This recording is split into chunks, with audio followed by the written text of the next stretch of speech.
Hey everyone! Ready to dive into a book that's been sparking debate for decades? We're tackling Albert Camus' The Stranger. I know, classics can feel intimidating, but this deep dive is going to be like getting those insightful cliff notes from your smartest friend. You know the one. It's true. The Stranger always gets people talking, even decades later.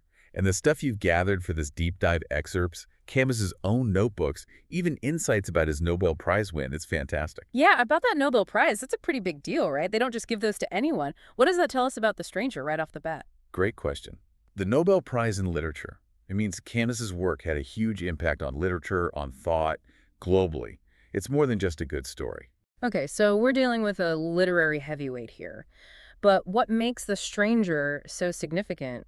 It's not exactly a lighthearted beach read, right? Not quite. Even from the excerpt, you can tell this book. Oh, Different. There's this unsettling quality under the surface, almost lyrical, the way Camus uses language. He doesn't just want to tell you a story. He wants you to think differently about the world. I'm intrigued. When I think The Stranger, though, that opening line pops into my head. Mother died today. Or maybe yesterday, I can't be sure. Chilling, right? How detached it sounds. Absolutely. That line's practically legendary. And you've hit on something important at detachment, especially with Meursault, the main character. The original French uses maman instead of mother. Subtle, but it changes things. How so? I mean, maman, mother, same difference. Not really. The translator chose maman on purpose, evokes childhood closeness. Not just any mother, this is maman, someone special to Meursault. Yet his tone, distant. He lacks that expected grief. It's like Camus throws us right into this weird emotional space on page one. And it's not just the language, it's what Meursault does too. Like his boss offers condolences and he's more bothered that the boss is short with him. Or at his mother's funeral, he's focused on the heat, physical sensations, not, devastation. Jarring, isn't it? Totally. We call this an unreliable narrator. We can't fully trust their perspective. It's like that friend who tells a story, but their version feels dot off. Are they being straight with you or leaving stuff out? Maybe even twisting it to fit their viewpoint. So we have to read between the lines with Meursault. I like it. But if he's unreliable, is Camus saying he's just cold-hearted? Or is it more complicated than that? That's the million-dollar question. It's tempting to label Meursault as detached, insensitive, especially since his reactions clash with what's normal. But what if he's brutally honest about his experience, even if it makes everyone uncomfortable? It definitely makes us uncomfortable, but that discomfort's intentional, right? Camus is forcing us to confront our own expectations about how people should act, especially with death. Exactly. That discomfort, questioning your assumptions, that's Camus' brilliance. No easy answers. He makes us, the readers, face uncomfortable truths about ourselves and the world. And speaking of uncomfortable truths, the sun, Camus uses it throughout the story. It's almost like another character, oppressive, blinding, even violent sometimes. It's not just sunny beach vibes. What's going on there? It's fascinating. The sun, this powerful force, seems to mirror Meursault's inner state. Like that scene on the beach where the heat is relentless, almost unbearable. It pushes Meursault to a breaking point. It's a metaphor, right? The heat. Yeah. A metaphor for... The absurdity of it all. Yes. And that feels like the perfect segue into Camus and his whole philosophy. You're getting it. That absurdity. That's Camus. He believed the universe. No script, no grand plan, no inherent meaning. So we're all kind of drift. That's a bit unsettling, isn't it? It can be, but here's where Camus gets interesting. He says, sure, the universe might be indifferent, but we aren't. We make our own meaning, our own purpose through what we do, the choices we make. Blank canvas, you paint your own picture. Okay, I see. So Meursault, with how he experiences the world, so focused on the physical, the right now. Is he kind of embracing that? The absurdity, like, no rules, fine, I'll make my own. You nailed it. Yeah. That detachment of his, that almost primal way he connects to the sensory world, the taste of coffee, the sun on his skin, it's a reaction to that cosmic indifference. He's not looking for answers from a universe that doesn't give them. He creates his own experience, even if it goes against everything everyone expects. But that doesn't mean he's without feeling, right? Not some robot just going through the motions. There's that quote from Camus' notebooks about Meursault's only sensibility being the curious feeling the son has for his mother. Good catch. Easy to see Meursault's reactions, or lack of them, as no feeling. But that quote, deeper meaning. He's not numb. He just feels differently, more in his body and the physical than in, abstract concepts. He's searching for a real connection in a world that feels meaningless a lot of the time. Makes me think of how The Stranger is so original because it's so unconventional. Love how you're tying it all together. Hmm. That's it. It's that unconventionality. Camus is challenging everything we think is normal about grief, about justice, even love. And then there's that scene near the end with the chaplain, Meursault, who's been so quiet, so internal the whole time. He just explodes. This rejection of everything the chaplain's saying. So powerful. It's Meursault finding his voice, finally. He rejects religious comfort, the afterlife, all those things people cling to when faced with the unknown.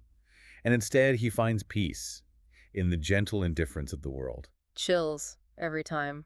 Bleak, hopeful, all at once. Exactly. That sums up everything Camus is working towards, accepting the absurd. The universe doesn't owe us explanations. And in that, freedom. He's made peace with how things are, even with death right there.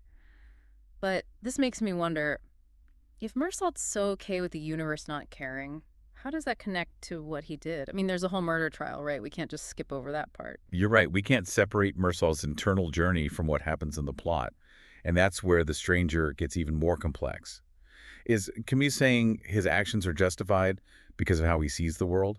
Or is he using the trial to critique the justice system itself, showing us how it cares more about appearances, about what society expects, than about real understanding? Whoa.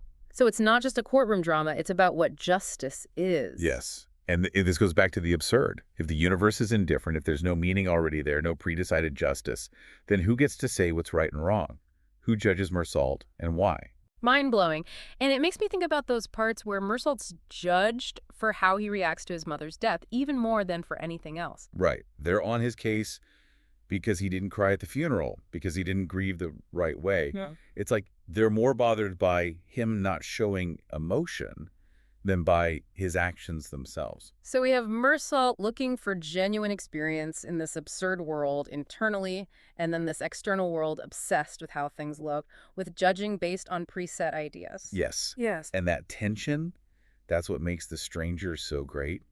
It's about what it means to be an individual when everyone wants you to fit in. No wonder it's caused so much debate. We haven't even talked about the Algerian setting yet, though. That's important too, right? Absolutely. The Stranger in colonial Algeria, that setting adds another layer to Meursault being an outsider. Okay, I'm listening. So we've got Meursault, doesn't quite fit in, right?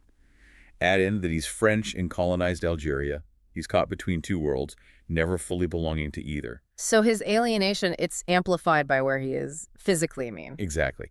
Pay attention to the details Camus uses. The descriptions of the landscape, how French and Algerian characters interact, it all adds up. So philosophical questions about existence, courtroom drama, exploring identity and belonging, all against the backdrop of colonial Algeria. Nobel Prize makes sense now. It all comes together. The Stranger is amazing storytelling, for sure. But it's more than that. It's about being human. Searching for meaning, fighting against conformity, the choices we make in a world that maybe doesn't care. I'm ready to jump back into those excerpts and see what else we can find. Me too. And I can't wait to hear what stands out to our listeners as they explore The Stranger themselves. It's amazing how The Stranger can be such a page-turner, but also make you think about these big philosophical ideas. Yeah. And it's all in those details, like you were saying, the sun, the courtroom, even just how Meursault describes things. Right. And those details, they hit different when you think about the story's context, historically, socially. We talked about Algeria, but there's another layer we should unpack, the legal system. Ooh, okay, the law. What's that got to do with the whole life is absurd thing? Think about it. The law is all about order, right? Making sense of things, deciding guilt, innocence. It's humans trying to impose structure on a world that Camus thought was basically chaotic, meaningless even. So the law wants order, but Meursault's embracing the absurdity conflict. Exactly. And that clash, that's where it gets good. Remember how Meursault's constantly judged, not just for what he did, but for how he felt. Or didn't feel, apparently. The courtroom, it's like this MIDI version of society obsessed with appearances, with fitting in. Like when the prosecutor goes on and on about Meursault not crying at the funeral, it's like they're trying to make him fit this guilty mold based on how they think a guilty person should act. Yes. And that's where justice gets complicated. Is it about truth? Or about upholding what people expect, even if those expectations are totally random? Camus makes you wonder, in an absurd world, can there be real justice? Makes me think of that line, the gentle indifference of the world. Meursault finds peace in accepting that maybe there isn't some big plan, some ultimate justice. And in that acceptance, uncomfortable as it might be, he finds freedom.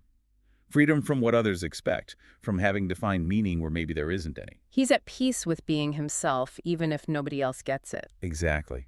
And that's the beauty of The Stranger. It doesn't give you answers, it makes you ask the questions. About justice, about freedom, about what it even means to be true to yourself when the world feels absurd. No wonder people are still talking about this book. So as we wrap up, what's the one thing you hope our listeners will take from The Stranger? Go in with an open mind. Don't shy away from the parts that make you uncomfortable, from the ambiguity. Let Meursault's journey make you question what you think you know. Maybe it'll even spark your own search for meaning in a world that doesn't always make sense. Well said. Not a light read, but so worth it. And hey, listeners can always impress their friends with their Camus knowledge now. Right. Just maybe don't sound too much like Meursault when you're telling them about it. I'll try to, emote a little. Thanks for exploring The Stranger with us, everyone. Catch you next time for another deep dive into some fascinating ideas.